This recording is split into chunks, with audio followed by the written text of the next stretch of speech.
हे दोस्तों, this is Ismail and welcome to my channel I Lux. तो आज हम देखेंगे एसेट्स वर्सेस लायबिलिटीज। तो जैसे कि आप लोगों ने पढ़ा होगा इकोनॉमिक्स में 11th standard 12th standard, assets versus liabilities. तो उसमें बुक की डेफिनेशंस बहुत ज़्यादा कॉम्प्लिकेटेड होती हैं, बच्चे वैसे भी परेशान होते हैं एंड चीज़ें समझ नहीं पाते कि एसेट्स और लायबिलिटीज़ क्या है। सो मैं आपको एकदम लेमैन टर्म्स में समझाऊंगा कि एसेट और लायबिलिटी क्या है। Asset is anything that puts money in your pocket. सीधी बात समझे कि हर वो चीज़ जो आपके जेब में पैसे डाले वो एसेट है। And liability is anything that takes money out of your pocket. तो हर वो चीज़ जो आपके जेब से पैसे निकाले वो लायबिलिटी है। अब आप देखिए कैसे। टाइप्स ऑफ एसेट्स में देखते हैं, जैसे rental income, real estate, stocks and bonds. Rental income, आपने एक घर खरीदा और आपने उसको रेंट पे चढ़ा दिया। सो हर महीने आपका किराएदार आपको रेंट देगा, तो वो क्या हुआ, आपके जेब में पैसे आ रहे हैं, तो दैट इज एसेट। और अगर आप किसी के घर में रह रहे हैं तो आपको रेंट देना होगा, सो वहां पर वो होगी लायबिलिटी। ये रियल इस्टेट इनकम जनरेटिंग, मतलब आप रियल इस्टेट में इन्वेस्ट करते हैं एंड जिसके थ्रू आपको इनकम जनरेट हो रही है, तो वो भी एक टाइप का एसेट है। Stocks and bonds, stocks and bonds पे क्या मिलते हैं, डिविडेंड्स और इंटरेस्ट। रॉयल्टीज, रॉयल्टीज क्या है, जैसे कोई सिंगर गाना गाता है तो उसकी वॉइस और लिरिक्स ये सब जो है कॉपीराइटेड होते हैं, तो आप जो है उसके सॉन्ग्स दूसरी जगह पब्लिश नहीं कर सकते विदाउट उनसे परमिशन लिए हुए। तो ये एक टाइप की रॉयल्टी हो गई। मैंने कोई फॉर एग्जांपल मैंने ये पेन इन्वेंट किया, तो आप मेरा इन्वेंशन कॉपी नहीं कर सकते, और अगर आप इसको कॉपी करना है तो आपको मुझसे परमिशन लेनी होगी। जब मैं आपको परमिट करूंगा तो मैं आपसे रिटर्न में कुछ पैसे लूंगा, दैट इज रॉयल्टी। इंटरेस्ट जो है बॉन्ड्स पे आपको इंटरेस्ट मिलता है एंड फिक्स डिपॉजिट्स पे। And the most solid type of asset is your business. Business जो है आपका सबसे main and most solid type of asset है। कैसे? बिजनेस जो होता है आपको हर महीने जो है डेली आप उससे इनकम जनरेट करते रहते हो।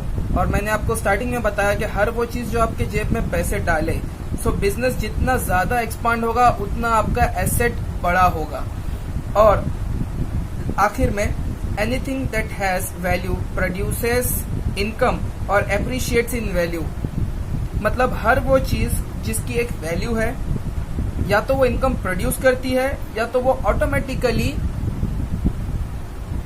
ऑटोमेटिकली वैल्यू में एप्रिशिएट होती है, बढ़ती रहती है। फॉर एग्जाम्पल रियल इस्टेट या स्टॉक्स एंड बॉन्ड्स हो गए। रियल इस्टेट, मैंने घर खरीदा आज 10 लाख में, एग्जाम्पल बता रहा हूं, मैंने आज खरीदा घर 10 लाख में, तो वो एसेट की एक वैल्यू है 10 lakh.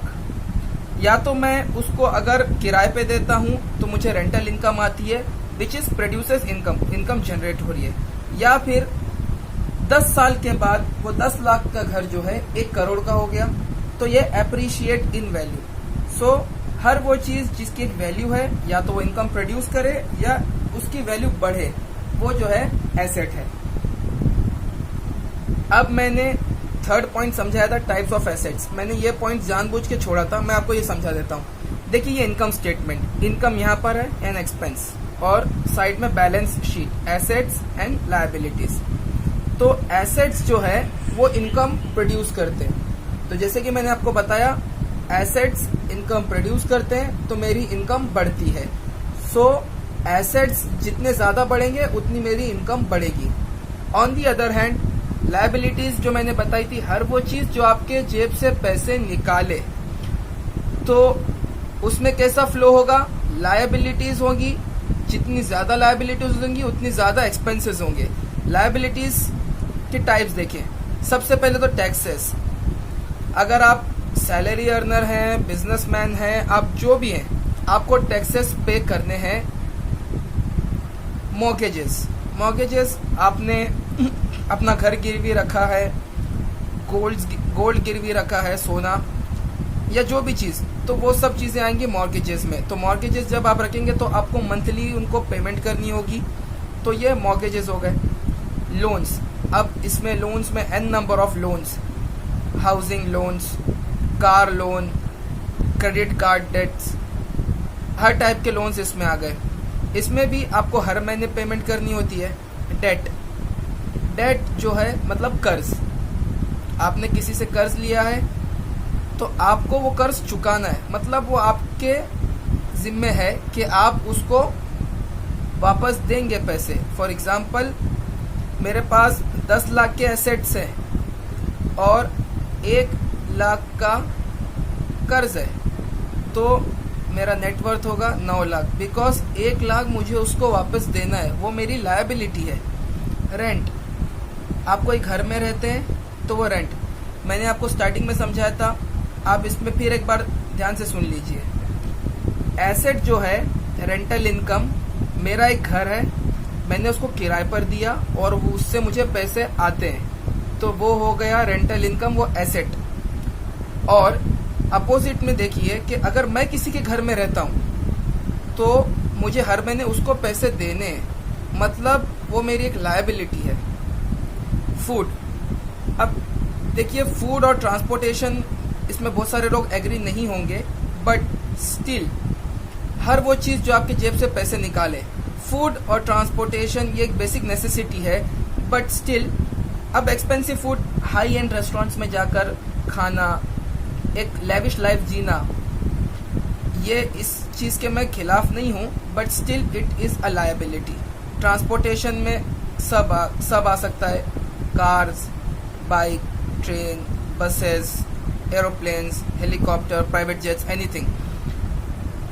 In the end, anything that depreciates in value or produces no income is a liability. अब मैं आपको समझाता हूँ। फॉर एग्जाम्पल, आपने कार ली, 10 लाख की कार ली, 1 साल बाद वो 10% डेप्रिशिएट होगी, विच इज अब वो 1 साल के बाद वो गाड़ी 9 लाख की हो गई, फिर 1 साल बाद 8,10,000 की हो गई। इसी तरह वो हर साल डेप्रिशिएट होती रहेगी। तो anything that depreciates in value, हर साल वो उसकी वैल्यू कम होते रहेगी। या फिर produces no income, for example taxes और मॉर्गेजेस है, मुझे उससे कोई फायदा नहीं, मुझे उससे कोई इनकम प्रोड्यूस नहीं हो रही है, तो ये मेरी एक लायबिलिटी है। अब एसेट कॉलम जितना ज्यादा बढ़ता जाएगा, हम उतने ज्यादा अमीर होते जाएंगे। इसी तरह जितना ज्यादा लायबिलिटी कॉलम बढ़ता जाएगा, हम उतने ज्यादा गरीब होते जाएंगे।